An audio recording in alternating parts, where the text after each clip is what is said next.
Okay, good morning, everybody.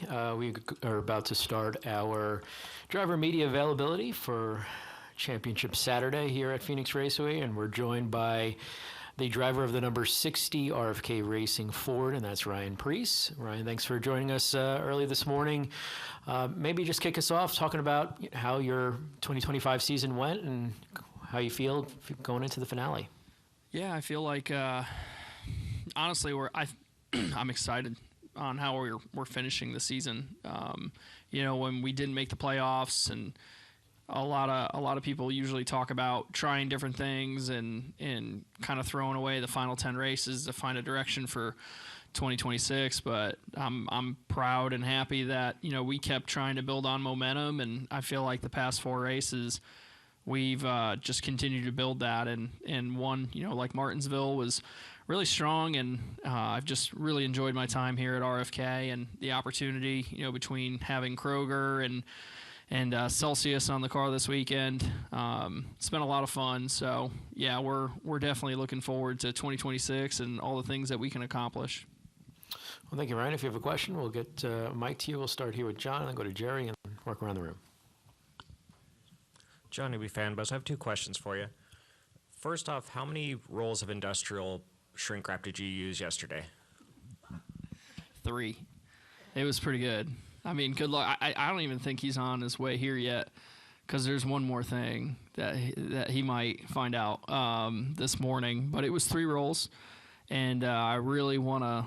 I wish somebody could get a video of him trying to cut it off. Admirable. And then looking at practice yesterday, obviously, with your experience saving tires, all the stuff that we saw with the flat tires, did that just appear to be people being too aggressive with air pressures, and do you anticipate any problems during the race itself? Yeah, I mean, that's just teams and all that trying to push the limits.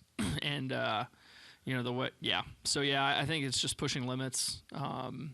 And do I think there's going to be problems in the race? I mean, that's on how aggressive you want to be.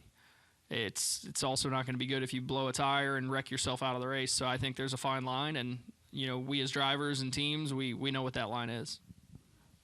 We'll go to Jerry. Jerry Jordan, kickingthetires.net. So you talked about your high points, but where were the low points or the turning points for you where you learned something that you were able to take forward and going forward?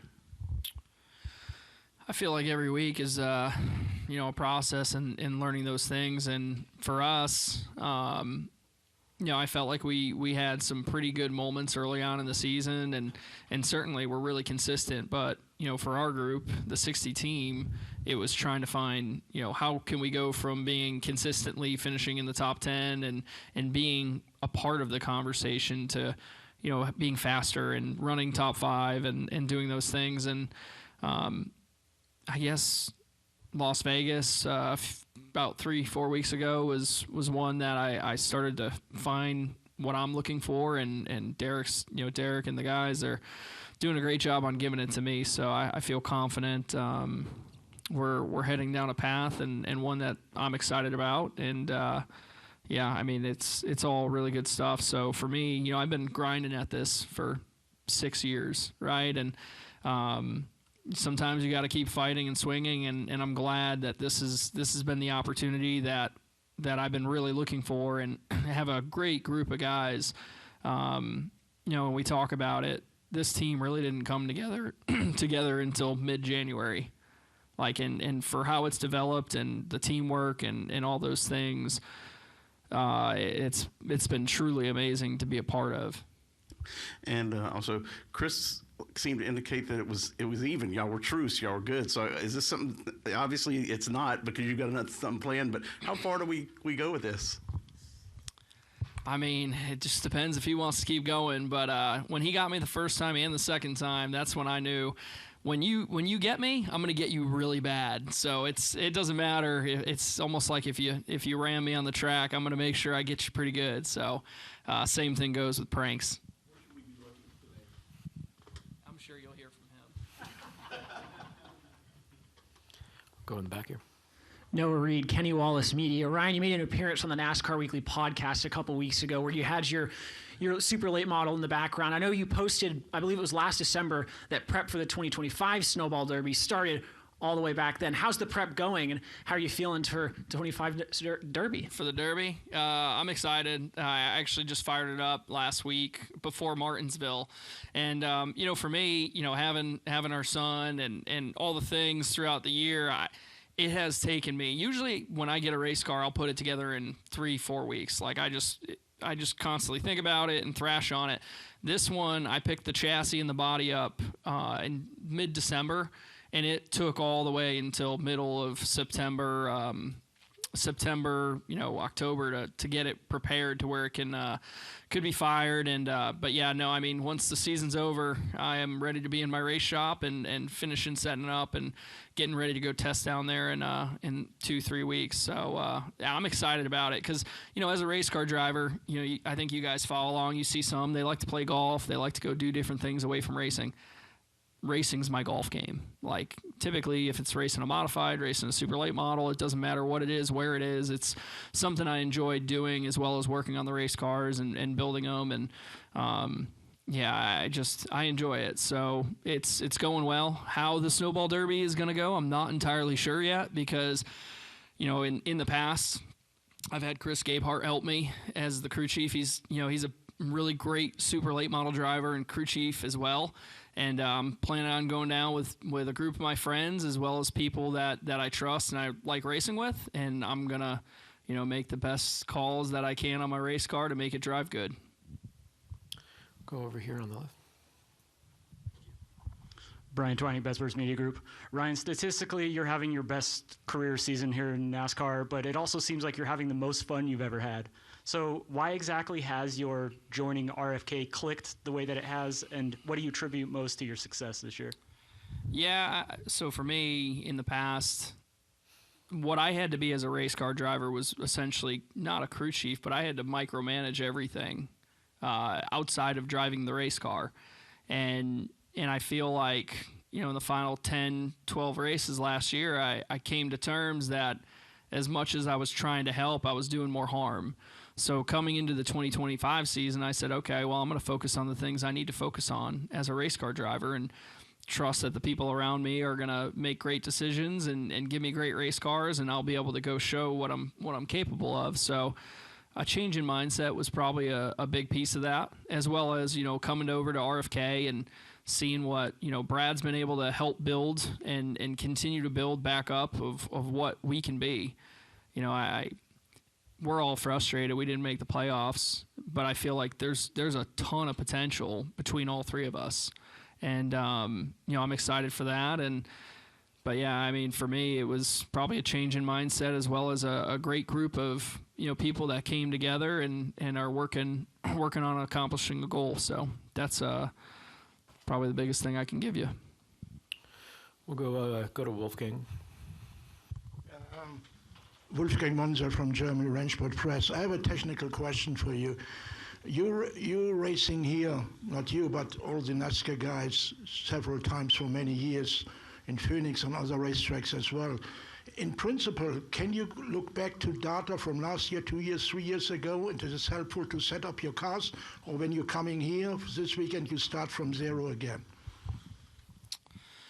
Yeah, so that goes back to the part in where I was talking about. I try to stay out of the setup conversations and some of those discussions. What I'll say is, I've been a fan of what Goodyear's been doing with their tire. So as we change, I'm sure the setup has to evolve with that.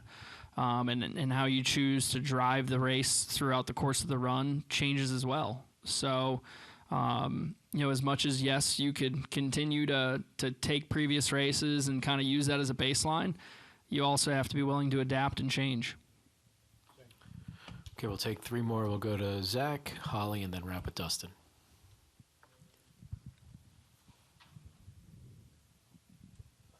Zach Albert, NASCAR.com. What's the biggest thing you learned about Brad Keselowski in year one at RFK? So I didn't know Brad's his entire story, and it's one that I've grown to appreciate. I think the biggest thing that opened my eyes to him is he's a forward thinker. He's not complacent. He's always looking to continue to improve all aspects of the company. It doesn't matter if it's the race cars, the marketing, or the hospitality side. He's a forward thinker, and that's a huge part if you want to be successful on and off the track in racing. So that's surprised me a lot. Very, very hands-on. Holly? Hi, Ryan. Holly Kane with the NASCAR Wire Service. And my question had kind of been asked, but you're not just having a better season than you've had before. You're exponentially, certainly in your top tens. And you say that it's something, that you changed the mindset. What is the mindset you changed to? I mean, what would you attribute to doing exponentially better this year? So my background is modified racing, and what I'll tell you is there's always been some things that I feel like I excel at. Passing race cars is one of them, and that comes from where I'm from in Connecticut. We have a handicap system each week where if I win one week, I cannot start ahead of 15th the next, and you have to find your way to get to the front. So there's strengths that I've had, and there's weaknesses that I've also worked on for myself to make them better. But, to the flip side, Ryan Preece from 2008 to 2015 was a different race car driver than Ryan Preece was in 2016 to essentially the mindset now. And that was because, when I was racing part-time with modifieds, I was racing for a guy. He hired me. I was full-time on the race cars. I was the crew chief. I was the driver. I was everything. And that was a mindset that I kind of got stuck in for a while, where I was very integrated into the setup, into the air pressures, into everything it made everything that it took to make that car go around the racetrack. And the problem was, in my eyes, when I got to this level, there's people here for that. I don't need to micromanage that. When I was racing my modified, it was there was a plumber, there was an HVAC guy, there was a buddy who runs a concrete or an asphalt plant. They were racers. They enjoyed racing. They were volunteers, but this wasn't their job. So it was my job, and it was my job to manage all of that. Well, when I came here, that's not my job. My job is not to manage the crew chief, the engineer, the tire guy, every aspect of that race car. My job is to drive the race car. And I think changing, the mindset and, obviously trusting the people around me that they're gonna give me a great race car, because that's what it takes. This is truly a team sport. As much as, we get a lot of credit, we have to make the great decisions on the racetrack. You got to navigate traffic, you got to execute, you got to do all of those things, but it takes an entire team to go out and succeed. I'll wrap with Dustin. Dustin Long, NBC Sports. Hey, Ryan, last night's Truck Series race, we saw for Corey Heim in the number one stall having troubles getting out, and Scott Zipadelli talked about how slick some of the stalls were on pit road. As somebody who's raced here and been on various pit stalls, what are the pit stalls like? Do you notice a slickness, and what are the challenges for you to be able to, if so, to be able to get out of your box cleanly and not get held up? Well, I think having the advantage of that stall, you don't have to worry about coming, Typically you don't have to worry about exiting out of somebody. But, yeah, there is certain stalls, I think, that are more of a challenge to get in and out of. I've noticed that, at this track there is definitely an advantage to be in other places. But I still think, stall number one here is probably a massive advantage. But, yeah, I mean, there's throughout the entire schedule, there's tracks that it is difficult to get in and out of the boxes, and then there's other tracks that it's just, it's easy. There's a punch grip. So that's just one of the challenges that, the team, the pit crew, and the drivers, that's what we face every week. So it's not uniform, like a certain track isn't. It's all slick. It's all dependent on each stall is very different. It's very much, you can kind of look at, when racetracks are paved. I've noticed this at my short track racing level is you go to the Northeast, the grip in the asphalt is different than you go in the Southeast. You know what I mean? And how they pave it and whatever materials they use to lay it down. I don't know all the details of it, but I can tell you I could feel a difference depending on which part of the country I'm in, the grip level that the car has. All right, Ryan, I appreciate your time, and good luck tomorrow. Thank you.